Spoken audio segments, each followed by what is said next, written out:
I'm a scat man. Yo, do, do, do. Skibby, dibby, ding, yo, do, do, do. Yo, do, do, ba, da, ba, da, ba, dee, ba, ba, ba, ba, do. Ba, ba, ba, ba, do. Wee, ba, ba, ba, ba, do. We got hockey. We got elimination hockey. And if anything that I saw in this early game, Carlo, that I didn't know what the rest advantage was going to be for these teams having to play back-to-back. But boy, oh boy, did Germany look gassed in that game, especially giving up like 17 shots. Philipp Grubauer, I don't think had ever been playing a lot of back-to-backs. He looked gassed. How much of an advantage right now do all these favorites have? Because I like a lot of them. Well, you bring up a great point with fatigue, especially for countries that don't seem to have a lot of depth outside their top players. And I think Germany is one of those countries, right? Yeah. Where they're leaning a lot on their top lines. I don't know how much that factors into, a team like Sweden, who's got depth, right? Playing the US. I think Switzerland has good depth. Czechia, outside their top line, we'll see how much their depth, really shows right now. But you make a good point. Like at this stage, we're talking about the top players. The teams that have depth are probably going to be or have a lot more of an advantage in the back-to-back games. Yeah, I think you're right. So let's go Olympic puck props. Almost got that. I shouldn't put the P's together. I should change the name just so I don't flub it every time. Presented by Bet99, Josh Inglis, Carlo Koliakovo. Thanks to all the pumpers there joining us. As always, Neil Parker will be on a little later. 10:40, Canada gets going. Are you surprised we're not seeing any lineup changes outside of Marshy coming in and Bennett? I'm gonna miss those 9 minutes out of Sam Bennett because they were some of my favorite 9 minutes. Well, look, obviously, if Bennett's out because of an injury, it's understandable. If he's healthy, I don't understand this decision to not have him in. He's been proven to be a big game, big stage type of player, so it only makes sense that he is dealing with something, especially too with the way some of the criticism and some of the opinions that Nick Suzuki's play has received throughout this tournament. So that's it's expected Marchand's going to come back in. But if their top two lines keep clicking the way that they're clicking, does it really matter who's in or who's not with the 12th or 13th forward? Probably and not. That brings a good point. You said the top two lines, and I don't think the top two lines consists of Nathan MacKinnon in that spot. It's probably the Marner, Stone, Crosby line, who John Cooper called the stabilizers on the weekend with that line. Marner don't look great. Do we see – we saw a beautiful goal yesterday from Willie Nylander. It was a 4-1 game. He didn't really have a giant impact in the tighter parts of the game. Are we a little worried? And I think Mitchie's played a great – are we a little afraid that maybe Mitchie shrinks in maybe a bigger game? History would probably say yes. If you were a betting man. Yeah, would probably say yes. But it's amazing that, even going back to the Four Nations, that because he was a member of the Maple Leafs, he got a lot more attention that he is getting now, right? Yeah. And I don't know if that's a good thing or a bad thing when it comes to the attention. He hasn't been getting that same type of attention on this team, especially with the way McDavid's playing and the way Celebrini's playing and the way Nate McKinnon gets up on that line and Sid. Actually, that line of Sid, Marner, and Stone has been pretty good, but it hasn't been Marner sort of leading the attention on that line. So could be a good thing. Maybe this guy is made for being just a guy that can perform when you ask him to, but it remains to be seen. Like, remember, you go back to the finals game at the Four Nations. He didn't score, but he made two big passes to Sam Bennett and to Connor McDavid for the tying and game-winning goals in that game. So maybe that's the impact that he could have. Yeah, let's throw the plays up. Canada team total over 4.5, -125. That got dropped last night. I just think it's going to be really tough on the back-to-back just to slow down this offense at any point. We've seen this offense even just in a 1-goal first period still get to the 5-goal mark. And we saw earlier today in that Germany game, Germany was pulling the goalie down 3 goals with like 5-6 minutes left. Might get one of those opportunities to hit the 5-1. And I think if I was to pick a score, I think I'm going 5-1 in this spot. Let's go boosted goal from Bet99. Generous price as well. Let's go Bo Horvat, 550 plus 550. Now this was, I know but he's still at the end of the day, he's still a 10-minute guy too, right? He does play PP2, but PP1's still taking up 85% of the time. Let's be honest. There was a small chance that maybe his role might jump up if Nathan MacKinnon, who was maintenance day yesterday, but maybe there were some questions behind it after the hit from the French skater. Crinon? Yeah. Pierre Crinon. I'll try to pronounce it. It's tough for us too, even us half French speaking people. But there was a chance that maybe Bo Horvat did get a better spot up the lineup. He didn't. He got in 10 minutes. He scored versus Dostal in that game. So he scored twice already. And I think anybody on this line at plus 500 is a good spot. And I do like this line a little more. I mean, Reinhardt really hasn't done anything. Should he lose his PP one time? Yeah, probably. But if he puts Celebrini on PP2, at least it gives you something in that second unit.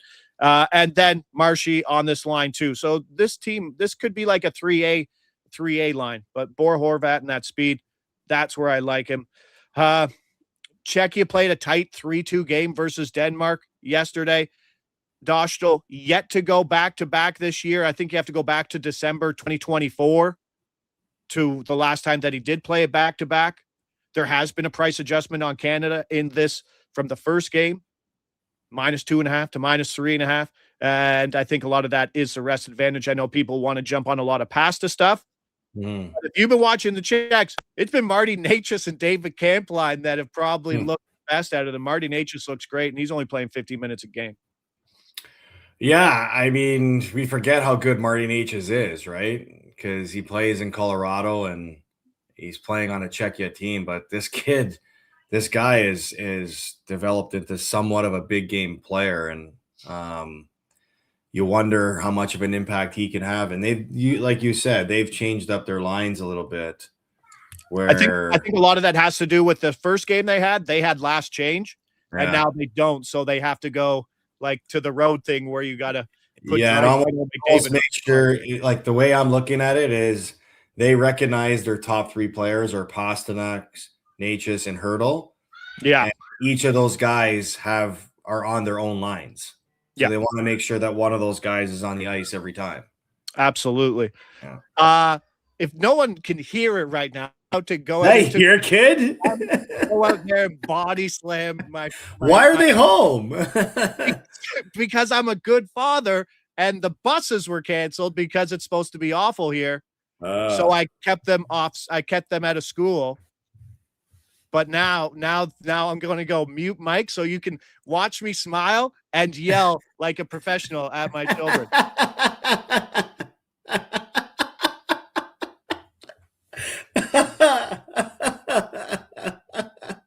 Hopefully they listen. Sometimes they listen. Not like they got enough time off school for Friday and Monday off anyway. But that's what we got. No kidding. All right, let's bring in Neil Parker too.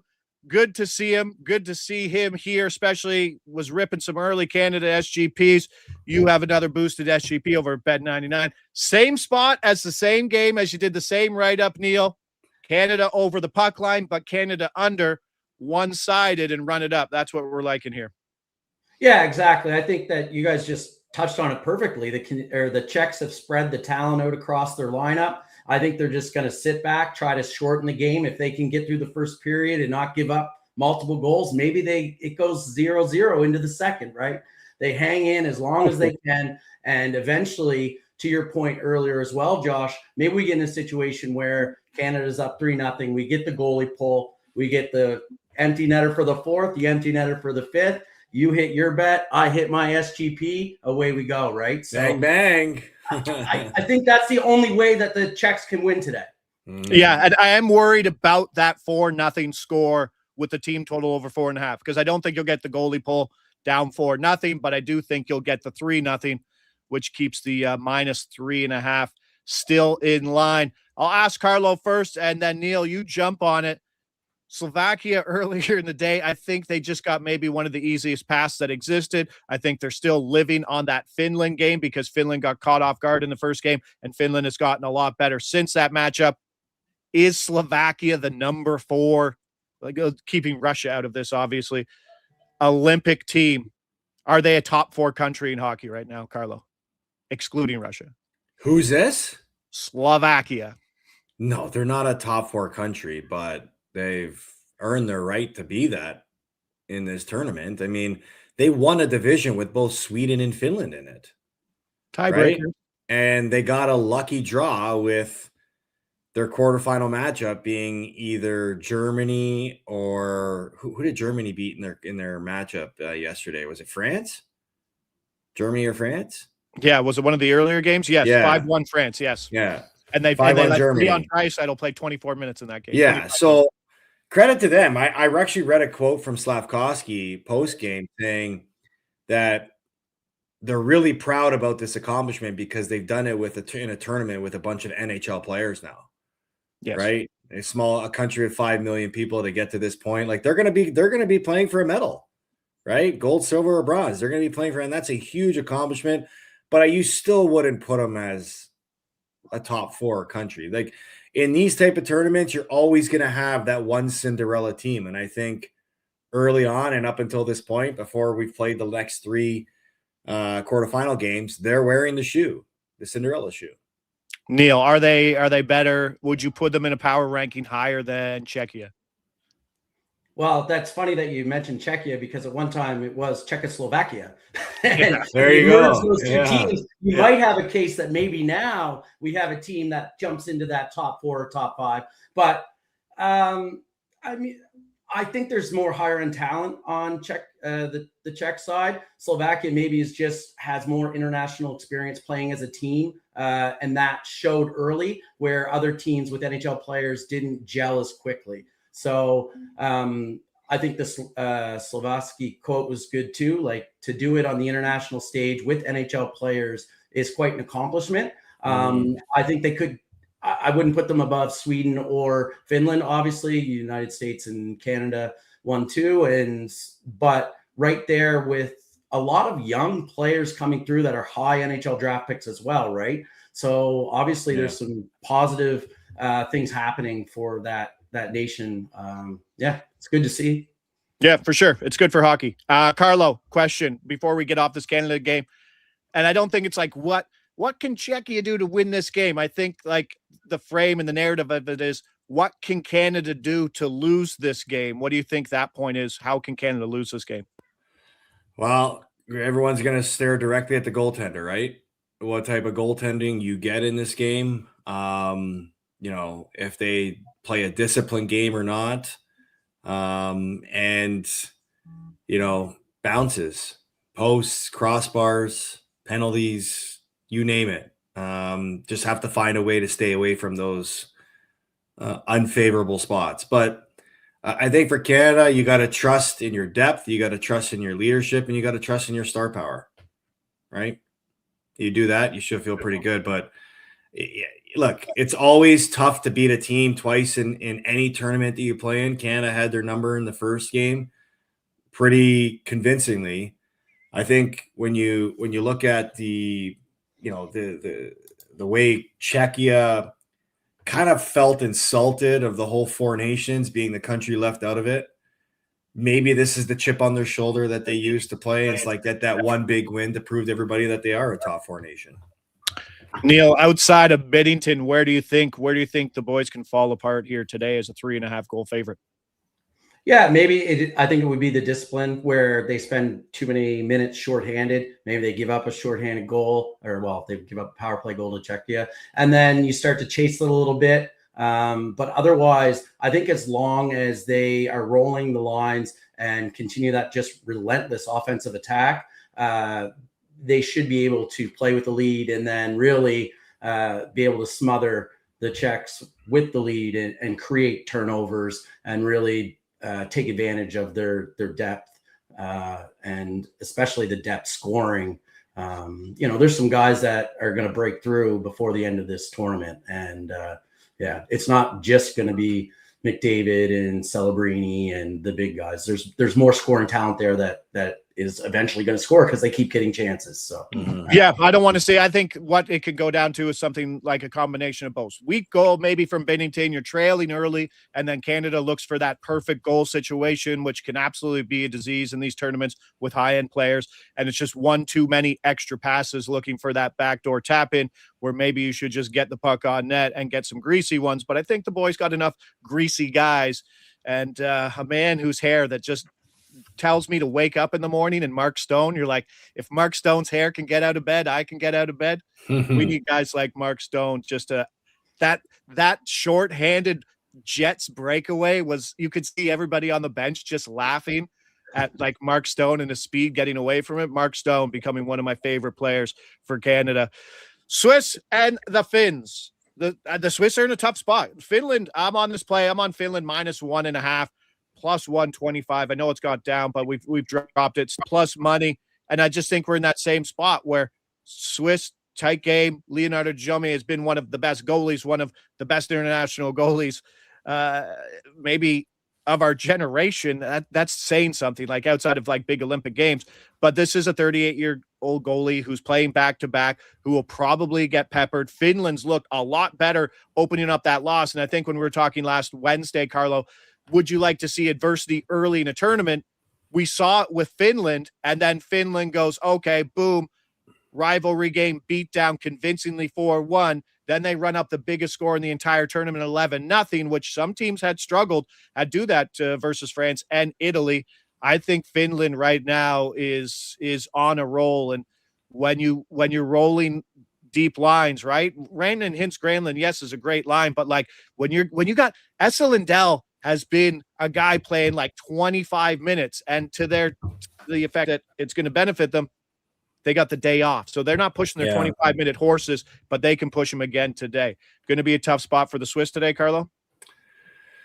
I think so. I mean, look, the Finns, you talked about the adversity, right? They got it right out of the gates, and that sort of made them, look in the mirror and say, okay, guys, we can't afford another game like this. Every tournament you're given one chance. And they responded in the most impressive way, right, in their next two games.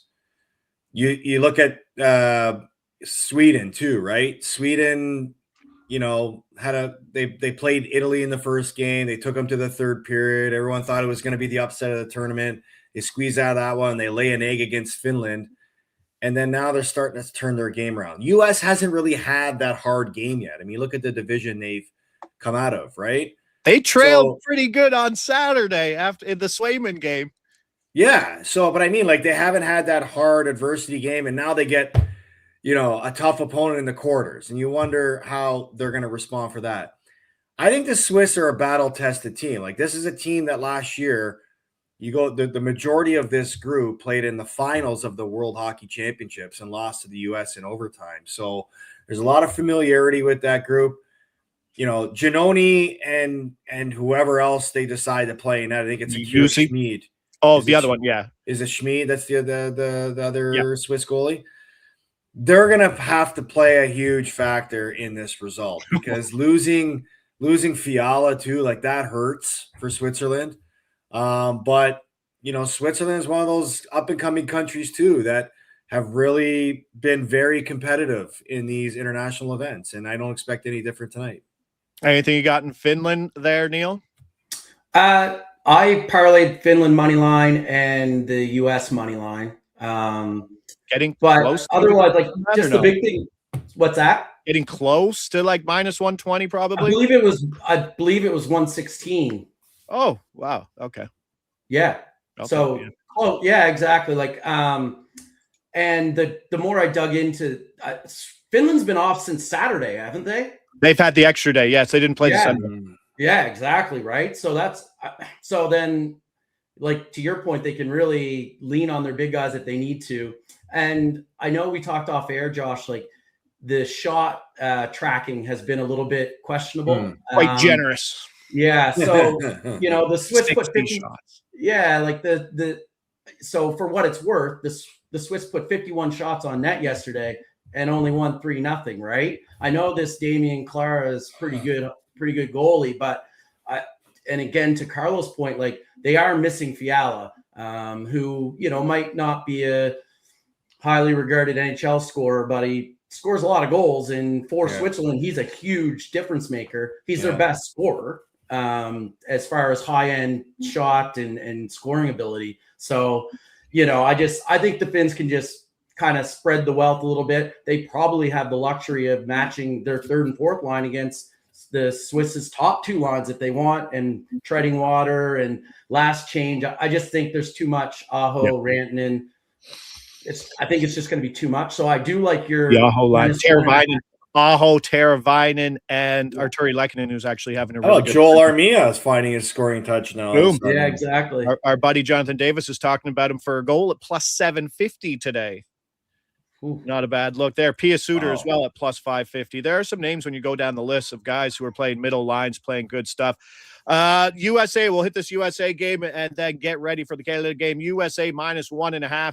That's what I'm on. Plus money, plus 105 versus Sweden. Yes, Sweden is looking better, but I just think we're at this point where I think there's too much value, and especially after what I saw in the Germany game this morning, the advantage that these teams have. And Carlo, it's another thing we've talked about all year in terms of I had to go back and look at the Lukas Dostal game logs and look at everything that he was doing in all the games played. And then I went back to look at the year before for game logs. And just how many games that they've jammed into the schedule this year is crazy. Yeah. And we talked about it, like guys aren't practicing. How valuable do you think it is for like USA, Finland, Canada, and Slovakia to get extra days of practice and actually work on stuff? I mean, this late in the tournament, I don't know how much that factors in. I mean, we're talking about guys that are in mid-season form, and yes, familiarity, and yes, continuity. And chemistry plays a huge role in these tournaments. But, I'm not sure if a coach is in there, coaching a certain system that they want these guys to play. Yeah. I think if anything, it's just understanding that as a coach, you just got to find a way to build chemistry with players and just trust that they know how to play the game and keep simple systems going in a short tournament like this. Keep it simple, right? The old KISS format. Keep it simple, stupid. Right. Nice. Neil, what are you looking? I know you've got the USA money line, which is, do we feel like just because USA hasn't played a great tournament or has played games competitively, it seems, versus teams maybe they shouldn't be, that we might be getting the best price on USA if they come out and maybe not surprised if they win 6-1? Yeah.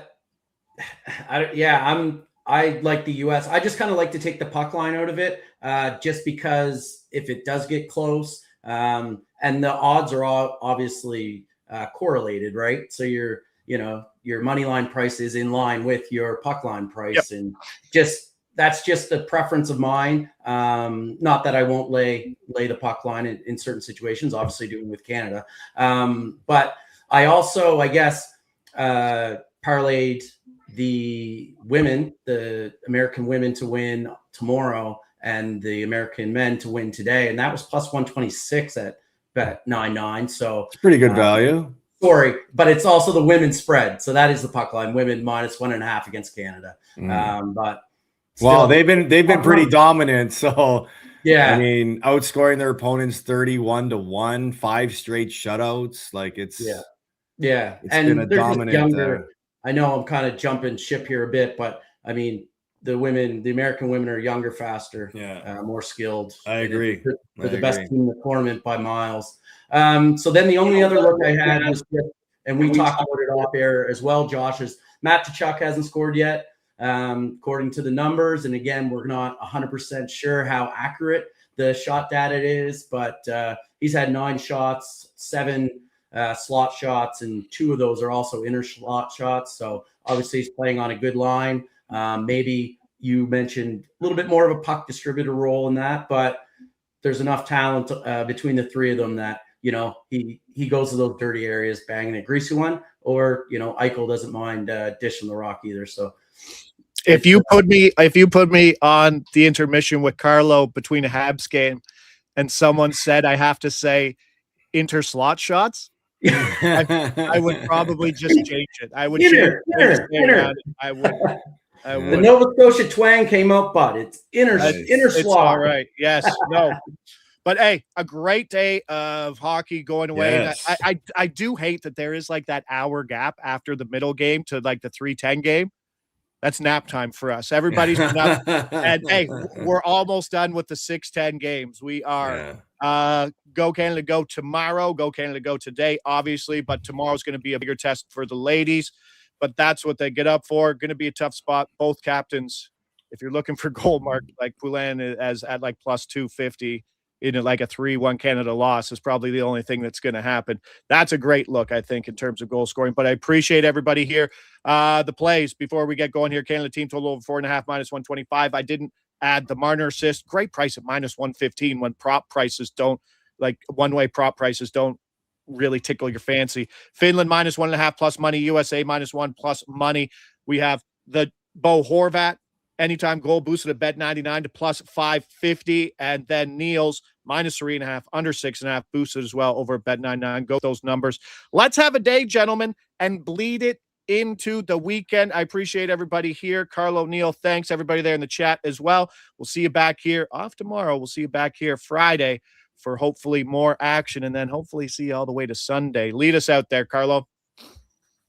Let's have a great quarterfinals day. Yeah, man. Yo,